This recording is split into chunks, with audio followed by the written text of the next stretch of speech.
Israel రక్తదాహం తీరటం లేదా అంటే అవునని అనక తప్పని పరిస్థితి. 3 ఏళ్ళుగానండి హమాం మీద నరకం చూపిస్తున్నది. రక్త పిశాచుల్లా తయారయ్యారు. విచక్షణారహితంగా కాల్పులు, అమాయక ప్రజలను పట్టును పెట్టుకుంటున్న పరిస్థితి. అసలు ఏంటి దుస్థితి ప్రపంచంలోని? చాలా దేశాలు ఈ మధ్య మనం చూస్తున్నాం. ఆ ఉక్రెయిన్ అంశం కూడా ఆ రకంగానే ఉన్నది. ఉక్రెయిన్ యుద్ధాలు అవనియండి, లేకపోతే మన పాకిస్తాను పెహల్గాం మీద చేసిన ఈ దాడులు అవనియండి, శాంతిగా ఉండి ఎవరి పాలన వాళ్ళు పాలించుకోకుండా ప్రశాంతంగా ఉండాల్సినవి ఈరోజు ఈ రకమైన ఆధిపత్యం కోసం పరితపించడం, అన్యాయంగా ప్రజలు ప్రాణాలని హరిస్తున్నారు. వాళ్ళు ఏం పాపం చేశారు? అధికారులు తీసుకున్న నిర్ణయాలు అవనియండి, మిలిటరీలు తీసుకున్న నిర్ణయాలు అవనియండి, మీరు చేస్తున్న ఆపరేషన్లు అవనియండి, అమాయక ప్రజల మీద ఎంత ప్రభావం పడుతుంటుంది? ఎన్ని జీవితాలు నిర్జీవం అయిపోతున్నాయి? కనీసం ఆలోచించిన దుస్థితి చాలా బాధాకరంగా ఉంటుంది. తీరని రక్తదాహంతో పరితపిస్తున్న ఇజ్రాయెల్. గాజాలో దాదాపు 3 ఏళ్లుగా హమాన్పై మారణకాండ. కాల్పుల విరమణపై సంతకం చేసిన కొనసాగుతున్న ఇజ్రాయెల్ సైన్యం అరాచకాలు. కాల్పుల విరమణని సంతకాలు చేస్తారు, రాత్రులు సంతకాలు చేసుకుంటారు, ఉదయం బాంబులు పేలుస్తారు, ఉదయం సంతకాలు చేసుకుంటారు, రాత్రి మిసైల్ ఇసురుతారు. ఇది కాదు కదా. దానివల్ల మీరు సాధించింది ఏంటి? అందరినీ చంపుకుంటా ఏముంటుంది? అక్కడ ఒక శ్మశానం ఉంటుంది. శ్మశానంలో ఇల్లు కట్టుకోవాలి, లేకపోతే భవంతు కట్టుకోండి, అక్కడ ఊరేగాలి. ప్రజలు ఉంటేనే కదా అక్కడ ఒక రాజ్యం ఏర్పాటు చేసుకున్నా, ఒక రాష్ట్రం ఏర్పాటు చేసుకున్నా, ఒక దేశం ఏర్పాటు చేసుకున్నా మంచి చెడు అంటూ ఉంటుంది. ఏమీ లేకపోతే శ్మశానాన్ని ఏలుకోవడం అంత అరాచకం నీ ఏ రకంగా చూడాలి? ఆలోచన సరళిని. తాజాగా మధ్య ప్రాచ్యంలో మరో రక్తరేఖ. ఒక్క వీడియో యుద్ధాన్ని తిరగరాస్తుంది.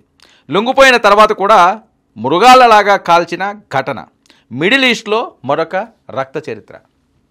కొంతమంది లొంగిపోతుంటారు సైనికులు. లొంగిపోయిన వాళ్ళని కూడా చిత్రహింసలు చేసి సినిమాల్లో చూస్తుంటాం. అలాంటి సంఘటన ఈరోజు ఇక్కడ చూసే పరిస్థితి. నిజ జీవితంలో, రీల్లో కాదు, రియల్గా చూసే పరిస్థితి. లొంగిపోయిన వాళ్ళని కూడా అత్యంత కిరాతకంగా వాళ్ళని చంపి తమ వికృతాన్ని చాటుకుంటున్న ఇజ్రాయెల్. ఇక చేతులు ఎత్తి మోకాలపై కూర్చుని తమ వద్ద ఎలాంటి ఆయుధాలు లేవని సంకేతం ఇచ్చిన 2 పాలస్తీనులను సైనికులు ఆజ్ఞకు లోబడి నేలపై పడుకున్నారు. గ్యారేజ్లోకి తిరిగి వెళ్ళండి అన్న ఆదేశాలతో వెనుదిరిగిన విరామమే వారి విధిలేఖలా మారింది. సైనికులు ఆ దేశాల మేరకు వారు ప్రాకుతూ లోపలికి చేరగానే బయట నుంచి గన్ ఫైర్. క్షణాల్లో ముగిసిన జీవితం, క్షణాల్లో మొదలైన అంతర్జాతీయ దుమారం. వీడియో క్లిప్ వెలుగులోకి రావడంతో ఆగ్రహంతో రగిలిపోయిన అరబ్ ప్రపంచం. ఇంత దారుణంగా లొంగిపోయిన వాళ్ళని మీరు వెళ్ళండి అని చెప్పి సినిమాలో సేమ్ ఇదే సీను. ఎన్కౌంటర్లు చేస్తుంటారు చూసారా, మీరు వెళ్ళిపోండి అని చెప్పి. ఆ రకంగానే తమ దాడిని సమర్థించుకుంటున్న ఇజ్రాయెల్ సైన్యం. 2 వాంటెడ్ మిలిటెంట్స్ గతంలో దాడులు చేశారంటున్న ఇజ్రాయెల్. అంతర్జాతీయంగా దుమారం చెలరేగడం, ఐక్యరాజ్య సమితి, ప్రపంచ శాంతి సామాజిక మేధావుల ప్రశ్నలతో ఇజ్రాయెల్ ఉక్కిరిబిక్కిరి. ఒత్తిడికి తలొగ్గి ఘటనపై విచారణ చేస్తున్నామంటూ ప్రకటనలు. గతంలో లొంగిపోయిన వారిపై కాల్పుల విషయంలో అదే సైన్యం, అవే డైలాగులు. ఇప్పుడు కూడా సమీక్షిస్తున్నాం అంటూ రక్షణ గోడ. కానీ ఇజ్రాయెల్ జాతీయ భద్రతా మంత్రి వ్యాఖ్యలతో బగ్గుమన్న మంటలు. ఉగ్రవాదికి ఒకటే శిక్ష, మరణమేనన్న భద్రతా మంత్రి. ఇక ఘాటుగా స్పందించిన పాలస్తీనా ప్రధాని కార్యాలయం. ఇది యుద్ధం నేరం, కోల్డ్ బ్లడ్ హత్య అంటున్న పాలస్తీనా. ఇరు ప్రభుత్వాల మధ్య కోటలు దాటిన మాటల యుద్ధం.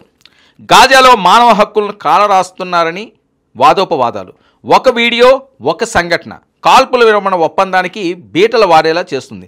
మళ్ళీ యుద్ధ తీరానికి తీసుకెళ్లే సూచనలు కనిపిస్తున్నాయి. ఆ ఒక్క వీడియో అది వైరల్ అవడంతో ప్రపంచ దేశాలన్నీ కూడా ఈరోజు ఇజ్రాయెల్ని తప్పు పడుతున్నది. లేదు మేమేం తప్పు పెట్టలేదు, వాళ్ళు మిలిటెంట్లు గతంలో మా మీద. ఇంకేం చెప్తారు?